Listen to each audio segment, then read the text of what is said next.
Shanmukha international yoga 15 సంవత్సరాల అనుభవం ఉన్న yoga therapist. For details contact. Hi hello namaste, this is Suvarna. Welcome to Suman TV. So 2025 సంవత్సరం కొంతమందికి మంచి జరిగింది, కొంతమందికి చెడు జరిగింది. సో ఏ సంవత్సరం వచ్చినా కూడా ప్రతి సంవత్సరం బాగుండాలని అందరూ కోరుకుంటూ ఉంటాం. సో 2025 ఎండ్ అయిపోతుంది, 2026 రాబోతుంది. సో 2026లో ఎలాంటి మార్పులు జరగబోతున్నాయి, ఏ రాశుల వారికి బాగుంది, ఏ రాశుల వారికి ఎలాంటి పరిహారాలు చెప్పడానికి మనతో పాటు ఉన్నారు ప్రముఖ ఆస్ట్రాలజర్ వేణుస్వామి గారు. ఆయనతో మాట్లాడదాం. వచ్చే సంవత్సరం ఎవరికి బాగుంటుందో ఆయన మాటల్లో అడిగి తెలుసుకుందాం. నమస్కారం గురుగారు.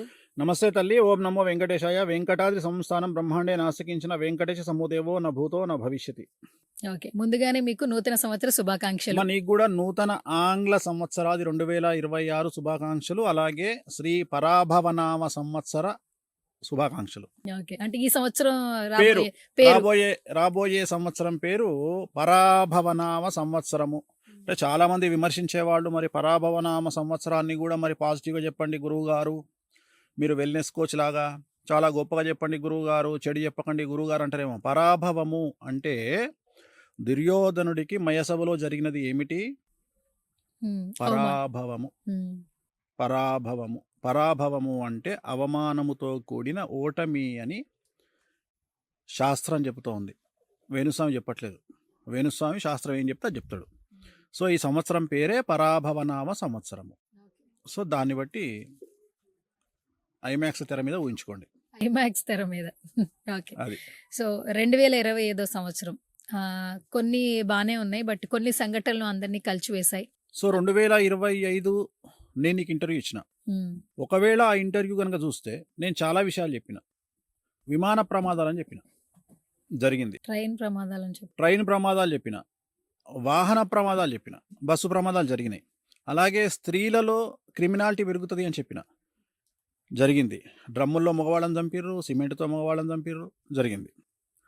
చాలా జరిగినాయి, చాలా మనం చెప్పుకున్నాయి, చాలా జరిగినాయి. సో నీతోనే ఇంటర్వ్యూ చేసిన కాబట్టి, ఆల్రెడీ ఇంటర్వ్యూ ఉంది కాబట్టి ఆ ఇంటర్వ్యూలో చెక్ చేసుకోవచ్చు. అప్పుడు కూడా మనం చెప్పినాం ఏంటంటే 2025లో ఉన్న నెగిటివ్ 26లో 100% పెరుగుతుంది, 27లో ఇంకా పెరుగుతుంది, 28లో ఇంకా పెరుగుతుంది. సో 25 నుండి స్టార్ట్ అయిన నెగిటివ్ 28కి వచ్చేటప్పటికి 400% నెగిటివ్తో మనం ఉంటామని చెప్పినాం. ఇంకా ఉంది, మీరు సుమన్ టీవీలో కావాలంటే చెక్ చేసుకోండి. సో 2026 పరాభవనామ సంవత్సరము, ఆంగ్ల సంవత్సరానికి అందరికీ మరొక్కసారి శుభాకాంక్షలు చెబుతూ, స్వాగతం చెప్తూ, ఈ సంవత్సరానికి అధిపతి గురువు, రాజు, కమాండ్ చేసేది కేతువు. సో గురువు కేతువు ఇద్దరి combination is very dangerous combination. అంటే పాలల్లో ఉప్పు వేసినట్టు ఉంటుంది కథ. పాలు పాయసానికి పనికి వస్తాయి, ఉప్పు కూరకు పనికి వస్తుంది. కానీ ఆ రెండు కలిస్తే పాలల్లో ఉప్పు వేస్తే విరిగిపోతాయి. సో పరాభవనామ సంవత్సరం పేరే నెగిటివ్గా ఉంది. సో నేను చెప్పదలుచుకున్న పాయింట్ ఏంటంటే, ఈ సంవత్సర ఫలితాలలో ఫస్ట్ ఉండే ప్రాబ్లం ఏంటి అంటే, కొండలు, లోయలు, టూరిస్టు ప్లేసుల్లో సమస్యలు ఉంటాయి. జాగ్రత్తగా ఉండండి. సాధ్యమైనంత వరకు టూరిస్టు ప్లేస్లను అవాయిడ్ చేయండి. తీవ్రవాద చర్యలు ఉండొచ్చు, కొండ చర్యలు విరిగిపడవచ్చు, లోయల్లో ప్రాబ్లమ్స్ ఉండొచ్చు. అలాగే కేతువు కమాండర్ కాబట్టి ఈ సంవత్సరము దేవదత్తమైన ప్రాంతాల్లో, అంటే దేవుడు భక్తి ఎక్కడుంటుంది? చర్చు, మసీదు, గుడి, ఈ 3 ప్రాంతాల్లో ఉంటుంది. సో ఈ 3 ప్రాంతాల్లో జన సమూహం ఉన్న ప్రాంతాలను అవాయిడ్ చేయండి. జనవరి 1 వస్తుంది, పులోమని వెళ్ళిపోకండి. ఈ ఒక్క సంవత్సరము ముక్కోటి ఏకాదశి వస్తుంది, వెళ్ళిపోకండి. ఏదో ఫెస్టివల్ వచ్చింది, వెళ్ళిపోకండి. సాధ్యమైనంత వరకు జనాలు లేనటువంటి దేవాలయాలకు వెళ్ళండి. ఉదాహరణ, విపరీతంగా రద్దీ ఉండే దేవాలయం కంటే ఖాళీగా ఉండే దేవాలయానికి వెళ్తే ఒక బ్రాహ్మణుడు బ్రతుకుతాడు, ఒక దేవాలయం బ్రతుకుతుంది. సో అలా వెళ్ళండి. ఈ సంవత్సరం నార్త్ ఇండియాలో తొక్కిసలాట జరిగే అవకాశం ఉంది. నేను మాట్లాడేది దైవికమైన ప్రదేశాల్లో, అది గుడి కావచ్చు, లేదా పుష్కరాలు కావచ్చు, లేదా జన సమూహం ఉండేటువంటి భక్తిభావం ఉండే ప్రదేశాల్లో కావచ్చు. జన నష్టం, ప్రాణ నష్టం, ఆస్తి నష్టం ఉంటుంది ఈ సంవత్సరం. అలాగే తీవ్రవాద చర్యలు ఉంటాయి, అలాగే అగ్ని ప్రమాదాలు బద్దలవుతాయి. అలాగే ఈ సంవత్సరం తెలుగు రాష్ట్రాల్లోని నదులు పూర్తిగా పారుతాయి. 3వ ప్రమాదిక హెచ్చరిక జారీ చేస్తారు. ఈ సంవత్సరం ఆడవారి చేతిలో మరణించే మగవారి సంఖ్య లాస్ట్ ఇయర్ కంటే ఎక్కువగా ఉంటుంది. అలాగే ఆడవారికి ఈ సంవత్సరం విపరీతమైనటువంటి రాజయోగం ఉంటుంది. ఈ సంవత్సరం మరీ ముఖ్యంగా మగవారి కంటే సంపాదన రూపంలో ఆడవారు నెంబర్ 1 పొజిషన్లో ఉంటారు. అంటే ఇంట్లో మగవాడు 50,000 సంపాదిస్తే ఆడవాళ్ళు 60,000 సంపాదిస్తారు. ఉద్యోగపరంగా కావచ్చు, వ్యాపార పరంగా కావచ్చు, ఏ రంగంలో తీసుకున్నా ఈ సంవత్సరం ఆడవాళ్ళు తోపులు అని చెప్పాలి, గురువు కాబట్టి. సో అంటే ఆడవారి మీద బ్రతికే మగవారి సంఖ్య ఈ సంవత్సరం ఎక్కువ ఉంటుంది. ఓకే, అంటే ఒక ఇల్లుంది, ఇంట్లో భార్య 60,000 సంపాదిస్తే భర్త 30,000 సంపాదిస్తాడు ఈ సంవత్సరం. అంటే భార్యకు ప్రమోషన్ రావచ్చు, డబ్బులు ఎక్కువ రావచ్చు. సో అలా. సో ఈ సంవత్సరం ఎక్కువగా ఉంటుంది. సో అందుకని అభివృద్ధియే కదా, అది మంచిదే కదా. సో అలా. అలాగే ఈశాన్య రాష్ట్రాలలో ఈ సంవత్సరం కర్ఫ్యూ విధించే అవకాశం ఉంటుంది, అల్లర్లు జరిగే అవకాశం ఉంది. అలాగే కొన్ని నార్త్ ఈస్ట్ కంట్రీస్లో ఈ సంవత్సరము జల ప్రళయాలు వచ్చేటువంటి అవకాశం ఉంది. అలాగే ఈ సంవత్సరం విశ్వంలో కానీ ప్రకృతిలో కానీ పెను సంచలనాలు మనం ఇంతకుముందు చూడనటువంటి సిచ్యువేషన్లు చూస్తాము. మరీ ముఖ్యంగా ఈ సంవత్సరం కరెంట్ ఆగిపోయే అవకాశం ఉంది కొన్ని రోజుల పాటు. అలాగే నెట్వర్క్ ఇంటర్నెట్ ఆగిపోయే అవకాశం ఉంది. ఇది మనం ఈ జనరేషన్లో చూడడం ఫస్ట్ టైము. ఇలాంటివి జరిగే అవకాశం ఉంది. సో ఇలాంటివన్నీ ఈ సంవత్సరం ఉన్నాయి. అలాగే సౌత్ ఇండియాకు సంబంధించి, సౌత్ ఇండియా అంటే 5 రాష్ట్రాలలో ఏదో ఒక రాష్ట్రంలో ముఖ్యమంత్రి మారే అవకాశం కనిపిస్తూ ఉంది. అలాగే తెలుగు ఇండస్ట్రీకి సంబంధించి, సినిమా పరిశ్రమకు సంబంధించి కొన్ని సంచలనాలు ఉంటాయి ఈ సంవత్సరానికి సంబంధించి. సింహరాశికి సంబంధించిన ఒక హీరోకు సంచలనాలు జరగబోతూ ఉన్నాయి. అలాగే దక్షిణ భారతదేశానికి సంబంధించినటువంటి ఒక హీరో చాలా లేటు వయసులో, అంటే గ్రే డివోర్స్ అంటారు కదా, గ్రే డివోర్స్ తెలుసు కదా, తెల్లగడ్డం వచ్చినప్పుడు డివోర్స్, గ్రే డివోర్స్ ఇచ్చి వేరే అమ్మాయిని పెళ్లి చేసుకునే అవకాశం ఉంది చాలా లేట్గా. అలాగే చాలా సంచలనాలు బయటపడతాయి ఈ సంవత్సరం. అంటే ఇంకొకటి అతి ముఖ్యమైన విషయం ఏంటంటే, ఇప్పటి వరకు మీడియాకు తిరుగులేదు అనుకునే స్టేజ్ నుండి మీడియాలో ఉండే వ్యక్తులను కూడా ట్రోల్ చేసేటువంటి స్థాయికి మీడియా వెళ్తుంది. అంటే మీడియాలో ఉండే వాళ్ళు కూడా ట్రోల్ కాబడతారు. జనరల్గా మీడియా ఉండే వాళ్ళని ట్రోల్ చేయరు, ఎందుకంటే ట్రోల్ చేసేదే మీడియా కాబట్టి జనాలు మీడియా ట్రోల్ అవుతారు. కానీ ఫస్ట్ టైం మీడియాలో ఉండే వాళ్ళు ట్రోల్ అవుతారు ఈ సంవత్సరం. ఎందుకంటే మీ అనేటువంటిది సింహరాశి, సింహరాశికి అష్టమశని ఉంది, వ్యయంలో గురువు ఉన్నాడు కాబట్టి మీడియాకు ఈ సంవత్సరం సమస్యలు ఉంటాయి. అలాగే వ్యక్తిగతమైనటువంటి యూట్యూబ్ ఛానల్ నడుపుకునేటువంటి జర్నలిస్టులకు ఈ సంవత్సరం పోలీస్ కేసులు, పరువు నష్టం దావాల సంఖ్య చాలా ఎక్కువగా ఉంటుంది. వాళ్ళ మీద ఏమంటారు దాన్ని, సోషల్ మీడియా కేసులు పెట్టేటువంటి అవకాశం ఉంటుంది. ఐటీ యాక్ట్ పెడతారు, ఇన్ఫర్మేషన్ ఏదో అంటారు కదా, ఐటీ యాక్ట్, ఆ యాక్ట్ పెడతారు ఈ సంవత్సరము. సో ఇవన్నీ కొద్దిగా సంచలనాలు ఉండబోతూ ఉన్నాయి ఓవరాల్గా ఈ సంవత్సరం. ఇది గురుగారు, రాశుల వివరాలు తెలుసుకోవాలనుంది. మొదటిగా మేష రాశి వారికి ఏ విధంగా ఉంది?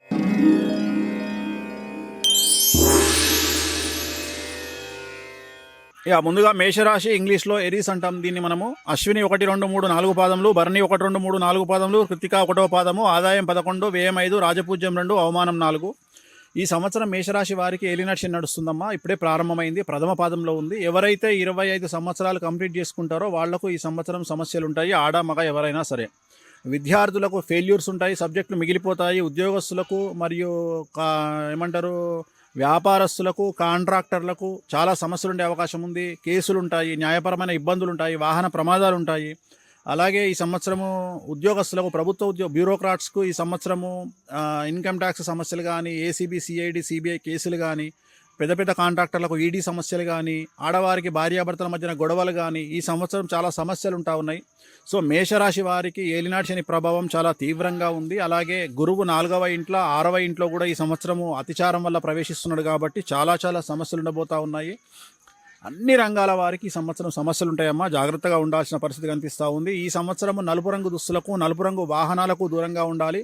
తిరునల్లార్ శనీశ్వర ఆలయంలో ప్రత్యేకమైన శని పూజ నిర్వహించుకోవడం ద్వారా చాలా వరకు సమస్యల నుండి బయటపడతారు.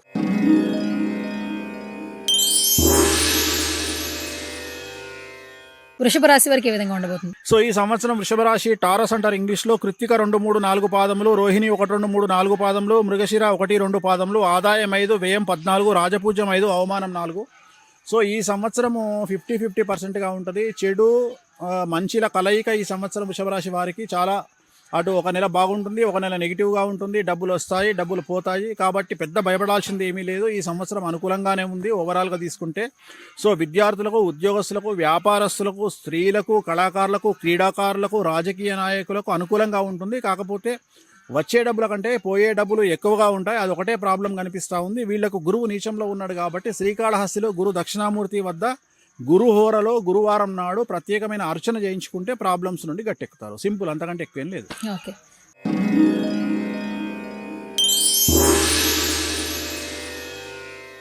అయితే మిథున రాశి వారికి ఏ విధంగా ఉండబోతుంది ఈ సంవత్సరం? సో మిథున రాశి ఈ సంవత్సరం 2026, ఇంగ్లీష్లో జెమిని అంటారు. మృగశిర 3, 4, ఆరుద్ర 1, 2, 3, 4, పునర్వసు 1, 2, 3, ఆదాయం 8, వ్యయం 11, రాజపూజ్యం 1, అవమానం 7. ఈ సంవత్సరం కనుక తీసుకున్నట్లయితే మిథున రాశి వారికి 100కి 100% అనుకూలంగా ఉంది. పట్టిందల్లా బంగారంగా ఉంటుంది. విద్యార్థులకు, వ్యాపారులకు, ఉద్యోగస్తులకు, కళాకారులకు, క్రీడాకారులకు, రైతులకు, రాజకీయ నాయకులకు, స్త్రీలకు అసలు తిరుగులేనటువంటి పరిస్థితి. అవివాహితుల వివాహ యొక్క సూచనలు, సంతానం లేని వారికి సంతానము, ఉద్యోగం లేని వారికి ఉద్యోగము, విదేశాలకు వీసాలు, రైతులకు 2 పంటల దిగుబడి రాబడి బాగుంటుంది. సో వ్యాపారస్తులకు అనుకూలంగా ఉంది, ఉద్యోగస్తులకు ట్రాన్స్ఫర్స్ ఉంటాయి, ప్రమోషన్లు ఉంటాయి, అసలు పట్టిందల్లా బంగారంగా ఉంటుంది. స్త్రీలకైతే మీరు ఇంట్లో ఏది చెప్తే అదే నడుస్తుంది. సో అంత అనుకూలంగా ఉంది, వీళ్లకు రెమెడీసే అవసరం లేదు, అంత 100% టాప్లో ఉన్నారు, పట్టిందల్లా బంగారంగా ఉంటుంది మిథున రాశి వాళ్లకు.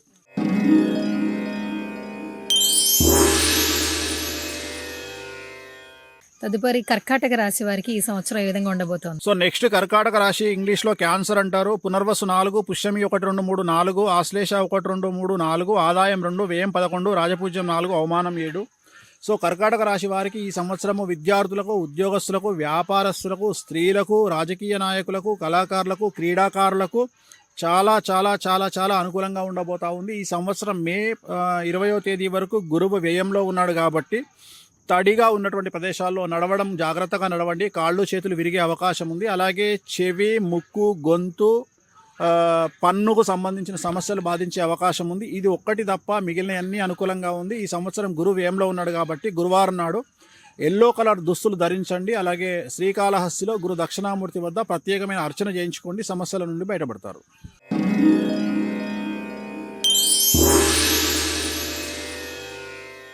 సింహరాశి వారికి ఏ విధంగా ఉండబోతుంది గురుగారు? సో నెక్స్ట్ సింహరాశి, లియో అంటాము. మఖ 1, 2, 3, 4 పాదములు, పుబ్బ 1, 2, 3, 4 పాదములు, ఉత్తర 1వ పాదము, ఆదాయం 5, వ్యయం 5, రాజపూజ్యం 7, అవమానం 7. ఈ సంవత్సరం సింహరాశికి అష్టమ శని నడుస్తూ ఉంది.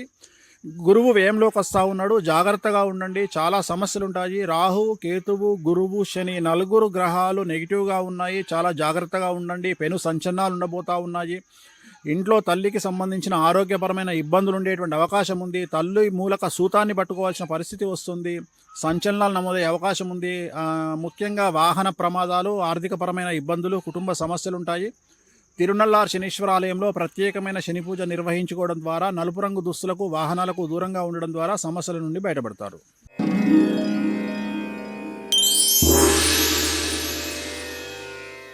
తదుపరి కన్యా రాశి వారికి ఏ విధంగా ఉండబోతోంది? సో నెక్స్ట్ కన్యారాశి, వర్గో అంటాము. ఉత్తర పల్గుని 2, 3, 4, హస్త 1, 2, 3, 4, చిత్త 1, 2, ఆదాయం 8, వ్యయం 11, రాజపూజ్యం 3, అవమానం 3. ఈ సంవత్సరం కన్యారాశి వారికి చాలా చాలా అనుకూలంగా ఉంది. ఒకే ఒక్క సమస్య ఉండబోతా ఉంది. భార్యాభర్తలు ఈగో వల్ల కానీ, సెల్ఫ్ రెస్పెక్ట్ వల్ల కానీ ఒకరిని ఒకరు తిట్టుకోవడము, మాట్లాడుకోవడము, మాటలు అనుకోవడం వల్ల సమస్యలు వచ్చి ఎడబాటు కనిపిస్తూ ఉంది తప్ప విద్యార్థులకు, ఉద్యోగస్తులకు, వ్యాపారస్తులకు, రైతులకు, కళాకారులకు, క్రీడాకారులకు, స్త్రీలకు, అన్ని రంగాల వారికి ఈ సంవత్సరం అనుకూలమైన ఫలితాలు ఉండబోతా ఉన్నాయి. మరీ ముఖ్యంగా రాజకీయ నాయకులకు విశేషమైనటువంటి అభివృద్ధి కనిపిస్తోంది, స్త్రీలకు కనిపిస్తోంది. చాలా అనుకూలంగా ఈ సంవత్సరం ఉండబోతా ఉంది కన్యారాశి వారికి.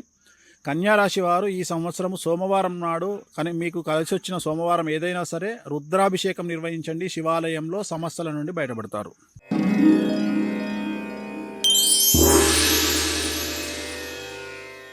అయితే ఈ సంవత్సరం తులా రాశి వారికి ఏ విధంగా ఉండబోతుంది గురుగారు? సో తులారాశిని లిబ్రా అంటారు ఇంగ్లీష్లో. చిత్త 3, 4, స్వాతి 1, 2, 3, 4, విశాఖ 1, 2, 3, ఆదాయం 5, వ్యయం 14, రాజపూజ్యం 6, అవమానం 3. ఈ సంవత్సరం కనుక కనిపిస్తున్న పరిస్థితి ఏమిటంటే తులారాశికి 90% అనుకూలంగా ఉంది. గురుబలము, దైవ బలము, గురువుల బలం వల్ల చాలా ముందుకెళ్తారు. కొత్త కొత్త అవకాశాలు మిమ్మల్ని వరిస్తాయి. కొత్త మనుషులను చూసే అవకాశం ఉంది. మిమ్మల్ని మీరు కొత్తగా ప్రొజెక్ట్ చేసుకునే ప్రయత్నం చేయండి. ఎంత గొప్పగా కలలు కంటారో ఆ కళలను సాకారం చేసుకునే దిశగా ముందుకు వెళ్ళండి. ఈ సంవత్సరము ఒకే ఒక్క సంచలనం సమస్య ఏమిటంటే మీ ఇంట్లో సంచలనం జరిగే అవకాశం ఉంది. న్యాయపరంగా కానీ, ఆర్థికంగా కానీ, సామాజికంగా కానీ ఏదో ఒక పెను సంచలనం మీ జీవితంలో ఉండబోతా ఉంది. అది ఒక్కటి మినహా మీకు తిరుగులేదు. మీరు పట్టిందల్లా బంగారంగా ఉంటుంది. విద్యార్థులు, ఉద్యోగస్తులు, వ్యాపారస్తులు, రైతులు, కళాకారులు, క్రీడాకారులు, స్త్రీలు ఎవరినైనా తీసుకోండి, కింగ్ మేకర్లుగా ఉంటారు, కింగులుగా ఉంటారు తులారాశి వారు. సో ఈ సంవత్సరము తులారాశి వాళ్ళు తిరునల్లార్ శనేశ్వర ఆలయంలో ప్రత్యేకమైన శని పూజ నిర్వహించుకోవడం ద్వారా సమస్యల నుండి పూర్తిగా బయటపడతారు.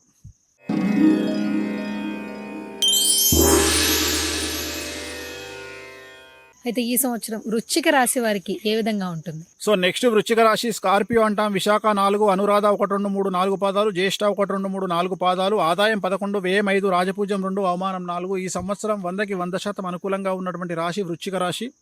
చాలా అనుకూలంగా ఉంది. గురువు, రాహువు, కేతువు, శని 4 కూడా అనుకూలంగా ఉన్నారు. పట్టిందల్లా బంగారంగా ఉంటుంది. కళాకారులకు కొత్త అవకాశాలు, క్రీడాకారులకు అవార్డులు, రివార్డులు, రాజకీయ నాయకులకు ఉన్నత పదవులు, ఎన్నికల్లో విజయం సిద్ధిస్తుంది. స్త్రీలకు పూర్తిగా ఇంట్లో ఆధిపత్యం వహిస్తారు. విద్యార్థులకు ఉత్తీర్ణత శాతం పెరుగుతుంది. వ్యాపారస్తులకు ఇన్కమ్ చాలా పెరుగుతుంది. రైతులకు అన్ని పంటలు లాభిస్తాయి.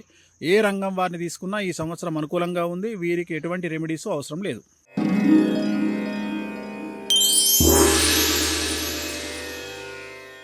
ధనుస్సు రాశి వారికి ఏ విధంగా ఉండబోతోంది? సో నెక్స్ట్ ధనుస్సు రాశి సగటేరియస్ అంటాం. మూల 1, 2, 3, 4 పాదాలు, పూర్వాషాఢ 1, 2, 3, 4 పాదాలు, ఉత్తరాషాఢ 1, ఆదాయం 14, వ్యయం 11, రాజపూజ్యం 5, అవమానం 6. ధనుసు రాశికి ఈ సంవత్సరం అర్ధాష్టమ శని నడుస్తోంది. అర్ధాష్టమ శనిలో డబ్బులు ఎక్కువగా వచ్చి విచ్చలవిడిగా ఖర్చు చేయడము, లేనిపోయినటువంటి ప్లానింగ్ చేసుకోవడము, అప్పులు ఇవ్వడము, చిట్టీలు వేయడము, నమ్మిన వారి వల్ల మోసపోవడము, అనవసరమైన ఇన్వెస్ట్మెంట్ల జోలికి వెళ్ళడము, అలాంటి సమస్యలు కనిపిస్తూ ఉన్నాయి. జనరల్గా డబ్బు లేక సమస్యలు అయితే ఈ రాశి వారికి డబ్బు ఎక్కువ అవ్వడం వల్ల సమస్యలు. గత 10 సంవత్సరాల నుండి మీరు పడుతున్నటువంటి కష్టాలన్నీ తొలగిపోయి మీ చేతికి బాగా రాబడి పలు విధములుగా డబ్బు అనేటువంటిది మీకు చేతికి అందుతుంది. కానీ ఖర్చు కూడా ఉంటుంది. జాగ్రత్తగా ఉండండి. మీకు వచ్చినటువంటి ధనాన్ని నిల్వ ఉంచుకునే ప్రయత్నం చేయండి. ఎవరిని నమ్మకండి. ఇది మీకు చెప్పాల్సినటువంటి విషయము. సో నివారణ మార్గాలు, తిరునల్లార్ శనీశ్వర ఆలయంలో ప్రత్యేకమైన శని పూజ నిర్వహించడం ద్వారా నలుపు రంగు దుస్తులకు, వాహనాలకు దూరంగా ఉండడం వల్ల సమస్యల నుండి బయటపడతారు.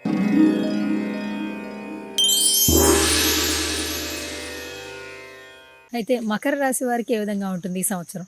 సో నెక్స్ట్ మకర రాశి, దీన్ని క్యాప్రికాన్ అంటారు ఇంగ్లీష్లో. ఉత్తరాషాఢ 2, 3, 4 పాదములు, శ్రవణం 1, 2, 3, 4 పాదములు, ధనిష్ట 1, 2, ఆదాయం 2, వ్యయం 8, రాజపూజ్యం 1, అవమానం 6. ఈ సంవత్సరం కనిపిస్తున్నటువంటి పెను సమస్య భార్యాభర్తల్లో ఒకరికి ఆరోగ్యపరమైన ఇబ్బందులు లేదా భార్యాభర్తల మధ్యన గొడవలు ఈ సంవత్సరం కనిపిస్తూ ఉన్నాయి. సాధ్యమైనంత వరకు మగవారికి చెప్పేది ఏమిటంటే ఇంట్లో ఆడవారు కోప్పడితే కామ్గా ఉండడానికి ప్రయత్నం చేయండి. దానివల్ల సమస్యల నుండి బయటపడతారు. రాజకీయ నాయకులకు, విద్యార్థులకు, ఉద్యోగస్తులకు, వ్యాపారస్తులకు, కళాకారులకు, క్రీడాకారులకు, రైతులకు, స్త్రీలకు, అన్ని రంగాల వారికి అనుకూలంగా ఉంది. రాజకీయ నాయకులకు నమ్మిన వారి వల్ల మోసపోయే అవకాశం ఉంది. చాలా అనుకూలతలు ఈ సంవత్సరం కనిపిస్తున్నాయి. కాబట్టి ముందుకు వెళ్ళండి, కష్టపడండి, కోరికలను సిద్ధించుకోండి. సో చాలా వరకు అనుకూలమైనటువంటి ఫలితాలను పొందుతారు. శ్రీకాళహస్తిలో గురు దక్షిణామూర్తి వద్ద గురువారము గురుహోరలో అర్చన జరిపించుకోండి, సమస్యల నుండి బయటపడతారు. అలాగే శివాలయంలో రుద్రాభిషేకాన్ని నిర్వహించండి, సమస్యల నుండి గట్టెక్కుతారు.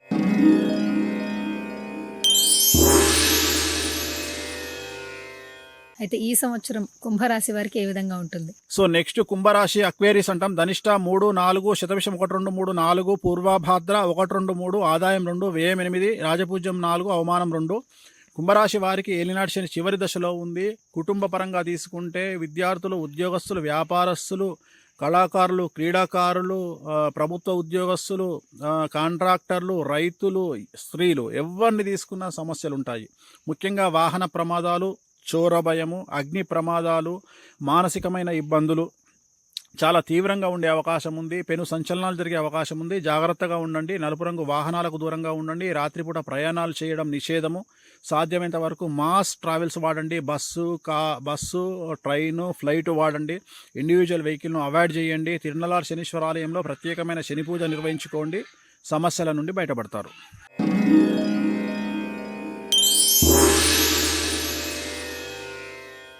చివరిగా మీనరాశి వారికి ఏ విధంగా ఉండబోతుంది? సో చివరిది మీనరాశి, ఇంగ్లీష్లో పీసెస్ అంటారు. పూర్వభాద్ర 4, ఉత్తరాభాద్ర 1, 2, 3, 4, రేవతి 1, 2, 3, 4, ఆదాయం 14, వ్యయం 11, రాజపూజ్యం 7, అవమానం 2. ఈ సంవత్సరం కనుక తీసుకున్నట్లయితే మీనరాశికి జన్మశని నడుస్తూ ఉంది. ఇటు శని, గురువు, రాహువు, కేతువు నలుగురు చాలా నెగిటివ్ ప్లేస్లో ఉండడం వల్ల వ్యాపారంలో, ఉద్యోగంలో, ఉద్యోగస్తులకు, విద్యార్థులకు, రైతులకు, కళాకారులకు, క్రీడాకారులకు, స్త్రీలకు చాలా సంచలనాలు ఉంటాయి. ఆర్థికంగా, సామాజికంగా, రాజకీయంగా, న్యాయపరంగా, కుటుంబపరంగా, ఆరోగ్యపరంగా అన్ని రంగాల వారికి అన్ని రకాలుగా సమస్యలు ఉంటాయి. ఈడీ కేసులు, పోలీస్ కేసులు, ఐటీ, ఇన్కమ్ ట్యాక్స్ రైడ్లు, అన్ని సమస్యలు ఉంటాయి. ఈ సంవత్సరం మగవారి కంటే ఇంట్లో ఆడవారి సంపాదన మీద మగవారు బ్రతకాల్సిన పరిస్థితి ఉంటుంది. అంటే ఆడవారి సంపాదించేటువంటి యోగం ఉంటుంది. ఇంట్లో మగవాళ్ళకి ఉద్యోగాలు కోల్పోయే అవకాశం ఉంది జాతకపరంగా. కాబట్టి జాగ్రత్తగా ఉండండి. ఈ సంవత్సరాన్ని ఎలాగోలాగా బయటపడితే నెక్స్ట్ ఇయర్ నుండి మళ్ళీ పుంజుకునే అవకాశం ఉంది. ఈ సంవత్సరం ఏలినాటి శని చాలా తీవ్రంగా ఉంది. జన్మశని ఉంది. తిరునల్లార్ శనీశ్వర ఆలయంలో ప్రత్యేకమైన శని పూజ నిర్వహించడము, నలుపు రంగు వస్తువులకు దూరంగా ఉండడము, కార్లకు దూరంగా ఉండడం, నలుపు రంగు కార్లకు, వీటి వల్ల సమస్యల నుండి బయటపడతారు. అగ్ని ప్రమాదాలు, చోర భయము, వాహన ప్రమాదాలు ఈ సంవత్సరం కనిపిస్తున్నాయి. కాబట్టి జాగ్రత్తగా ఉండండి. గురువుగారు కొన్ని రాసుల్లో మీరు ఒకటి బలంగా చెప్తున్నారు, నలుపు రంగు వస్తువులకు దూరంగా ఉండండి, నలుపు కార్లకు కూడా దూరంగా ఉండండి. దూరంగా ఉండండి. ఎవరైనా కారు కొనాలంటే ముందు వైట్ లేదా బ్లాక్ ఎక్కువగా ఇష్టపడుతుంటారు. అందుకనే అంటున్నా. అందుకని అంటే జనరల్గా మనం యాక్సిడెంట్ చూస్తే సర్వైవింగ్ రేటు బ్లాక్లో చాలా తక్కువ ఉంటుంది. అంటే యాక్సిడెంట్ అయి బ్రతికే వాళ్ళు వేరే కలర్స్లో చాలా ఎక్కువ ఉంటారు. 100 మంది బ్రతికారనుకో 90 మంది వేరే వేరే కార్లలో ఉంటారు. కానీ నలుపు రంగు కార్లలో బ్రతికిన వాళ్ళు చాలా తక్కువగా ఉంటారు. అంటే జాతకరీత్యా నలుపు అనేది అది కరెక్ట్ శుభసూచకం కాదు మనకు. అంటే నేను అనేది కలర్ల పరంగా. ఇప్పుడు 13 నెంబర్ అనేది న్యూమరాలజీ పరంగా నెగిటివ్ నెంబర్. 13 అంటే 13. సో జనరల్గా మనకు ఫ్లాట్లలో 13 అనేటువంటి ఫ్లాట్ ఉండదు. నువ్వు ఎక్కడనవో 13 ఇంటి నెంబర్ 13 అందుకనే తీశారు హర్రర్ మూవీ. 13 అనే నెంబర్ ఏ ఇంటికి ఉండదు, నెగిటివ్ నెంబర్ అది. అట్లనే నలుపు అనేది కూడా నెగిటివ్ కలర్. కొంతమందికి వచ్చేస్తుంది. శని బాగా ఉన్నాడు అనుకో, ఉదాహరణ శని కుంభంలో, మకరంలో ఉన్నాడు, సింహంలో ఉన్నాడు, లగ్నంలో ఉన్నాడు, అలా ఉంటే శని మంచిగా ఉంటే, శని 10, 11లో ఉంటే వాళ్ళు నలుపు రంగు కార్లు వాడితే చాలా మంచిది. కానీ శని కొన్ని నెగిటివ్ ప్లేస్లో ఉండే వాళ్లకు నలుపు రంగు దూరంగా ఉండాలి, లేదంటే వాహన ప్రమాదాలు జరిగే అవకాశం. థ్యాంక్ యూ గురుగారు. ఓం నమో వెంకటేశాయ.